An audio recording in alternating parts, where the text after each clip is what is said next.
Hello everyone and welcome! Recently, a Piltover explorer called Eduard Santangelo traveled into the wilds of northern Ionia and discovered something unique.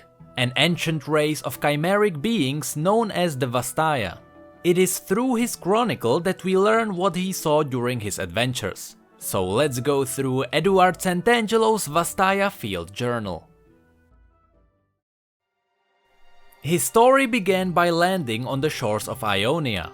He traveled here with hopes of finding something more exciting than his everyday life in Piltover. These Ionian forests are mostly unexplored. Only the locals have some idea of what they might find here. Hoping to discover something beyond his imagination, Eduard stepped forward and began his trip into the unknown. And once he discovered the Vastaya, he knew he found what he was looking for. He met his first Vastayan creature in the dead of night, as it sneaked through his camp, eating whatever it could. It nearly sprinted away when Eduard woke up, but with the help of some sweet cakes and soothing singing, he convinced it to stay a while in his camp. Though it walked on two legs like a human, its features were a chimeric combination of several other creatures. It had long whiskers and pointed nose like a cat, the scales of a snake all over its body, and the physical strength of a Belgewodrian salt beast, which Eduard discovered when the creature lifted him above his head, looking for more sweet cakes. The creature fled into the darkness shortly thereafter, and Eduard knew what he had to do: learn more about these Vastaya. The following chapters focus on the different Vastaya he encountered in his travels across this mysterious continent. The origins of the Vastaya remain to be a mystery, but Eduard has a theory that they are not an individual species, but a taxonomic classification more on par with a larger order or a phylum. Simply put, while many Vastaya look similar to one another, the different tribes and familial groupings act in drastically different ways, which he discovered after following the cat-snake-ape boy back to his village and being rudely chased away by his brethren. Perhaps they confused him for a spy or apex predator, which explains why they followed him back to his camp and took everything he had.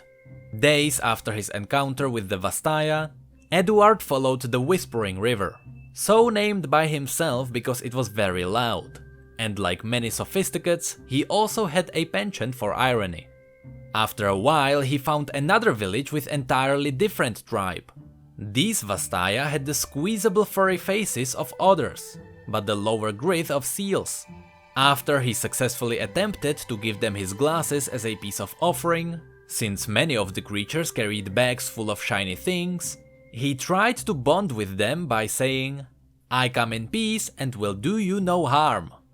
Then he began an interpretive dance, which, to quote the description, "This particular jig was all about knee placement, and my patellas are positively pristine." And to the surprise of everyone, it was a success and his companions took him in and fed him a warm supper, which he described as slightly un-raw not quite fish. Though they did not speak during his bonding rituals, they later revealed, upon politely requesting he pass them a cup of yellowish powder that smelled like salt and fire, that they spoke his language fluently. Their various dialects were unfamiliar to him, but he could, with a little effort, understand exactly what they said. As hungry for knowledge as he had previously been for food, Eduard asked them about the history of their kind. He learned that the Vastaya's origins could be traced back long time ago, to a hidden corner of Ionia where a group of humans fled to escape the horrors of the Great Void War. These refugees came into contact with a tribe of intelligent shape-shifting creatures who were greatly in tune with Ionia's natural magics. The pairing of these two groups produced the creatures he eventually learned to refer to as Vastaya.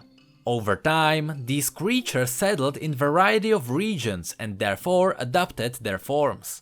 From the winged humanoids of Ionia or the sand shufflers of Shurima, to the Freljordian-scaled manatee with a look of perpetual discomfort on his face. Eduard wanted to stay a bit longer and ask some more, but one of his questions seemed to cause great offense, and he was abruptly ejected from the village. His question, for those looking to avoid the same mistake, regarded whether the pairing of the two species was purely magical or more, let's say, physical in nature. Relieved of both his supplies and his calm, but never his thirst for adventure, he marched again in a different direction with nothing to protect him except for his multisyllabic vocabulary. Months passed and he learned to look for the right Ionian fruits and vegetables. He marked time only by rising and setting of the sun, and happily forgot all the cumbersome Piltovan habits to which he had become accustomed. However, after many days spent traveling across Ionia, he had developed something of a stench.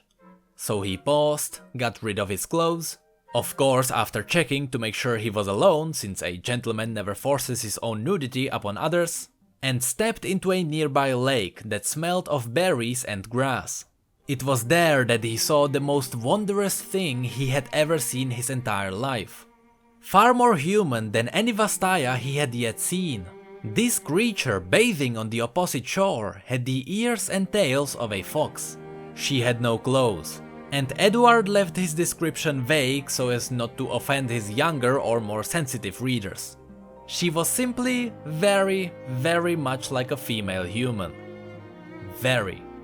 He caught but a glimpse of her as he soaked in the pond, his mouth agape, water streaming down his body as he attempted to come up with the perfect words of greeting.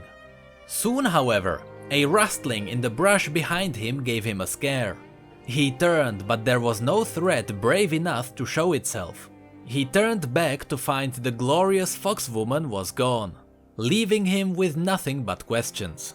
The words, "Oh my love, my dream, my prospective bedfellow," bounced in his head while keeping his embarrassed look. The rustler, whom Edward was determined to beat into bloody unconsciousness for scaring the love of his life away, turned out to be a human merchant from a distant village who sold ginger fruit. An apparent delicacy he chose not to taste as he was uncertain he would resist the temptation to smash one into his smiling face. The merchant's name was Shy, and he told Edward that bathing there wasn't the smartest decision. Apparently, the foxwoman, who was sometimes known to bathe there, would be hazardous to his health. So Edward informed him that sneaking up on naked admiring men would be far more hazardous to his. But Shy merely laughed.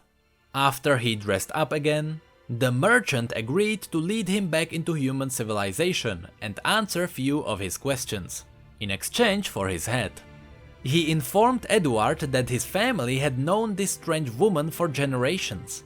She, just like the other Vastaya, have far longer lives than humans.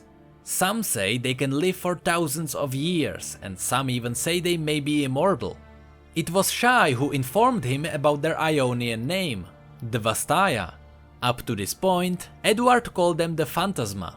He really liked that name, but he changed all his previous mentions purely out of cultural empathy. They walked together for several days. Occasionally, Shy would stop and sniff the air like a bloodhound. When Edward asked him about his behavior, he merely smiled and told him he was looking for treasures. These stops slowly infuriated him, and eventually they led him to a thought which he immediately shared with Shy. If Vastaya were the amalgamation of humans and ancient shape-shifting ancestors, then what would happen if dead blood were to become extremely diluted through reproductive diaspora? What if, say, one had Vastayan blood but not quite enough to take chimeric animalian form? What would happen then? It was then that Shy stopped sniffing and his eyes widened. He looked at him, smiled and said, "Well, they'd be able to change their shape, wouldn't they?" Before the bastard turned into a pig and unearthed a silk truffle.